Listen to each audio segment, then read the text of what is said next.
NCP नेता अजीत पवार ने महाराष्ट्र में बड़ी बगावत करने के साथ ही अब एकनाथ शिंदे की सरकार में अपनी जगह बना ली है। आपको बता दें कि अजीत पवार पार्टी के कई विधायकों के साथ बगावत करके महाराष्ट्र की शिंदे और फडणवीस सरकार के समर्थन में आ गए हैं। उन्होंने रविवार 2 जुलाई को महाराष्ट्र के डिप्टी सीएम पद की शपथ भी ले ली है। इसके अलावा 9 और विधायकों को मंत्री पद की शपथ दिलाई गई है। आपको बता दें कि इसके बाद से ही अब चर्चाएं होने लगी हैं कि महाराष्ट्र को नया मुख्यमंत्री मिल सकता है।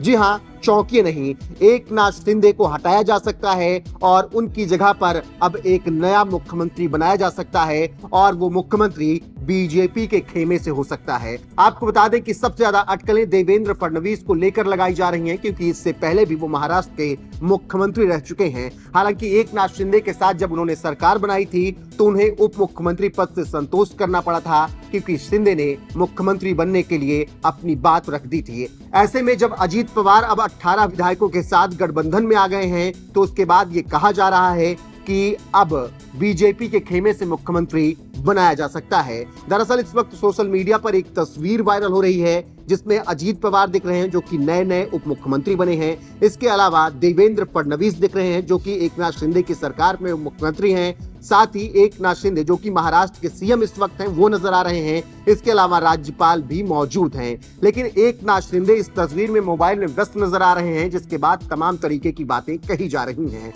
जैसे एक पत्रकार ने इस तस्वीर को शेयर करते हुए लिखा है, क्या यह तस्वीर बहुत कुछ इशारा भी कर रही है? आज की तारीख में अगर शिंदे गुट को बीजेपी से अलग करके भी देखा जाए तब भी महाराष्ट्र में बीजेपी के नेतृत्व वाली सरकार का रास्ता साफ हो गया है, क्योंकि अजीत पवार के साथ जितने विधायक हैं वो बीजेपी के साथ मिलकर बहुमत के आंकड़े से ज्यादा हैं।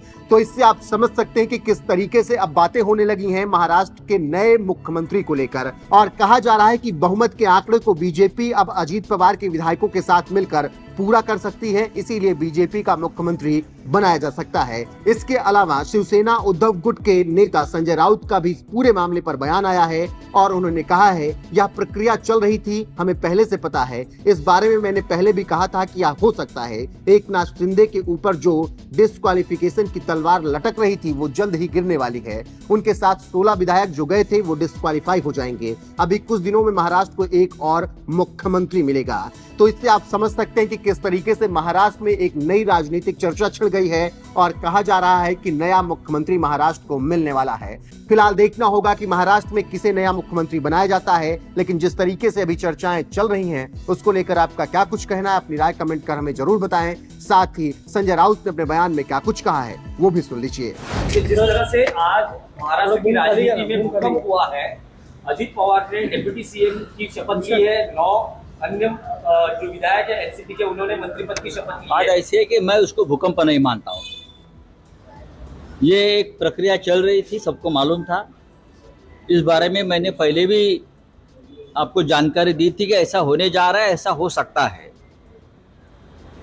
उसका मतलब ये है जो मुख्यमंत्री है आज के मिस्टर एकनाथ शिंदे, उनके ऊपर जो डिस्क्वालिफिकेशन की जो तलवार लटक रही है वो जल्दी ही गिरने वाली है। उनके साथ 16 विधायक जो शिवसेना से फुट कर गए थे वो डिस्क्वालीफाई हो जाएंगे और सरकार अनस्टेबल हो जाएगी। उसके लिए ये नया सपोर्ट लिया है। और मैं और एक बात कहता हूँ, अभी चंद दिनों में महाराष्ट्र को और एक मुख्यमंत्री मिलेगा। और सर इसके बारे में लोगों ने शपथ ली है वो सेंट्रल एजेंसी के रडार पर है। अभी आप उस बारे में जनता सोचेगी, जनता बोलेगी कि सरकारें कैसी बनती है महाराष्ट्र जैसे राज्य में और केंद्रीय यंत्रणा का कैसा दुरुपयोग किया जाता है। आज फिर एक बार पूरे देश की जनता ने देखा है।